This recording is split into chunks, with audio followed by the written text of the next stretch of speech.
بەڵام بابەتی سەرەکی ئەمڕۆمان لە ئەم گەشتەی هەواڵدا بابەتی 100 ساڵی پەیماننامەی لۆزان بوو لە 24 تەمووزی ساڵی 1923 لە نێوان براوەکانی جەنگی جیهانی یەکەم و دەوڵەتی و کاتی تورکیا. پەیماننامەیەک واژۆکرا بە ناوی لۆزان لە سویسرا کە سنووری سیاسی و جوگرافی کوردستانی بەسەر وڵاتانی دیکەدا دابەش کرد و لەسەر ڕادای ڕشتەوە ئەمە کۆتایی بە خەونەکانی کورد لە ماوەی پەیماننامەی سیڤەردا هێنا کە لە چەند خاڵێکدا باس لە مافەکانی کورد دەکرا. کورد دوای 100 ساڵ بەسەر تێپەڕینی پەیماننامەی لۆزاندا ئێستا لەکوێی هەڵکێشە سیاسیەکانی جیهاندایە توانێت هیچ دەرس و ئەزمونێک لەم بابەتانە وەربگرێت. من زیاتر قسە دەکەم میوانێکی بەڕێزم لەگەڵا دکتۆر عومەر نورەدینی مامۆستای زانکۆ لە ستودیۆ لەگەڵمە. دکتۆر زۆر بەخێر بێ. 100 ساڵ بەسەر پەیمانی لۆزاندا تێدەپەڕێت. کورد لەکوێی ئەو هاوکێشە سیاسیانەدایە کە لە ماوەی ئەو 100 ساڵەدا جیهانی لەگەڵ گۆڕانکاریەکانیدا بەرەو پێشەوە چووە؟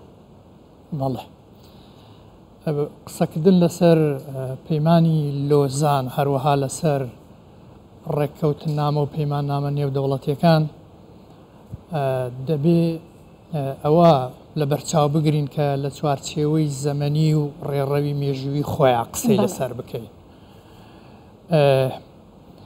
بێگومان ئەگەر بەراوردی هەلومەرجی سیاسی نێودەوڵەتی و ئیقلیمی و ناوخۆیی ئەو کات پەیوەست بە ڕۆژهەڵاتی ناوەڕاست و نەتەوەی کورد و گەلی کوردستانەوە بکەیت لەگەڵ ئێستا جیاوازی هەیە. جیاوازی هەیە بەلەوەی کە دوای ئەم مێژوە پڕ لە کارەسات و تراژیدیا و شۆڕش و خەبات و تێکۆشان لە پێناوی ئازادیدا ئێستا ئێمە لە بەشێک لە جوگرافیا و نیشتیمانی خۆمان خاوەن قوارەیەکی سیاسی دەستورین. بەڵام ئەگەر بەراوردیشی بکەیت لە لێکەوتەکانی پەیمانی لۆزان بۆ نەتەوەکانی تری ڕۆژهەڵاتی ناوەڕاست بۆ فارس بۆ تورک بۆ عەرەب پەیماننامەی لۆزان دەوڵەت نەتەوەی بۆ ئەوان دروست کرد. بەڵام لە بەرامبەردا نەتەوەی کورد و گەلی کوردستانی لە مافی دامەزراندنی دەوڵەت نەتەوەی تایبێت بەخۆی بێبەش کرد.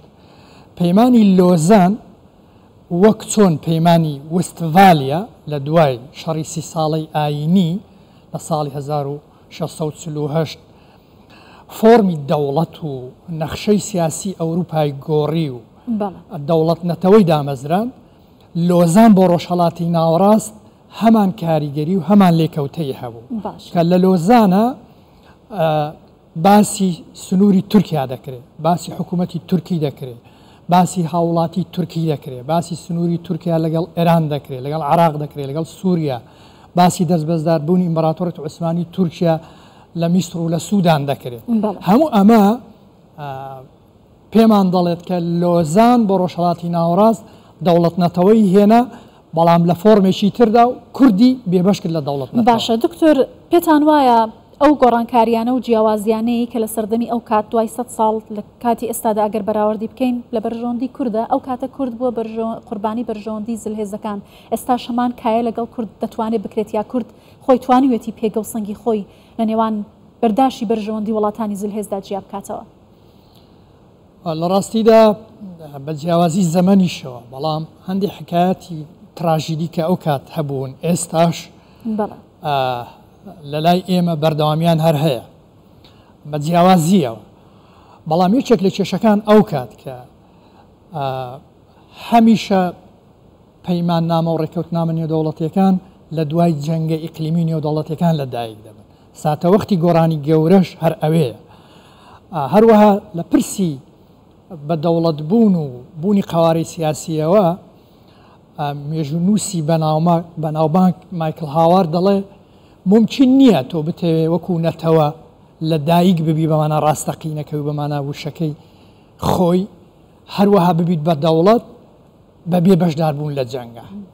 کورد ئەو کات بەشێک نەبوو لە معادلاتی گەورەی جەنگ، هێزێکی سەربازی ئەو تۆ نەبوو لە معادلاتی جەنگە کە بتوانێت ببێتە کاراکتەرێک لە تەسوێی سیاسی و دیبلۆماسیەتی دوای جەنگە. ئەمە یەکێک لە کێشەکانی ئەو کات بوو.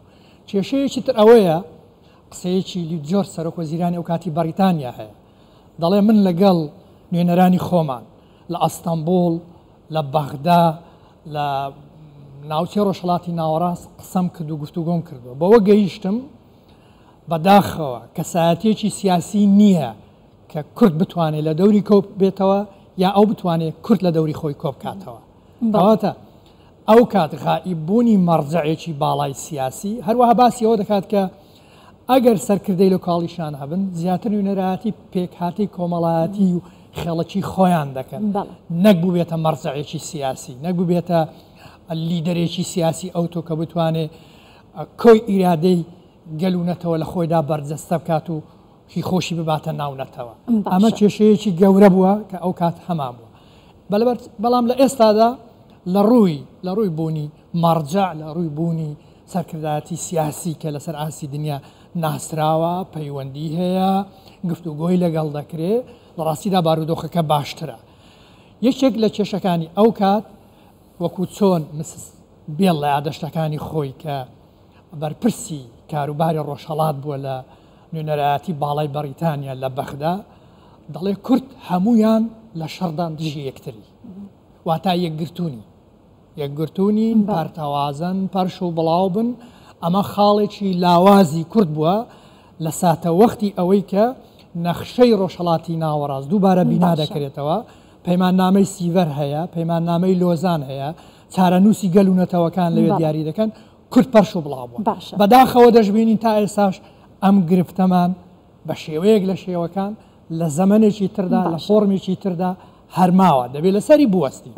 یەکگرتووی بۆ مانای نییە هەمومان خاوەنێک حیزبی سیاسی بین خاوەنێک دوور باوەڕی سیاسی بین بەڵام دەبێت ستراتیژەتێکی نیشتیمانی و هێڵێکی نیشتیمانی و بەرژەوەندی باڵای گەورە هەبێت کە ئێمە کۆ بکاتەوە. باشە دکتۆرەگەر لە کۆتایشدا بە کورتی پێم بڵێ پێتان وایە لە دوای ئەم پەیماننامەیەوە کە 100 ساڵی بەسەردا تێدەپەڕێت جارێکی دیکە گۆڕانکاریەکی ئەو تۆ ڕوو بدات ئەگەرم گۆڕانکاریە بکرێت کورد لەکوێ گۆڕانکاریەکاندا دەبێت؟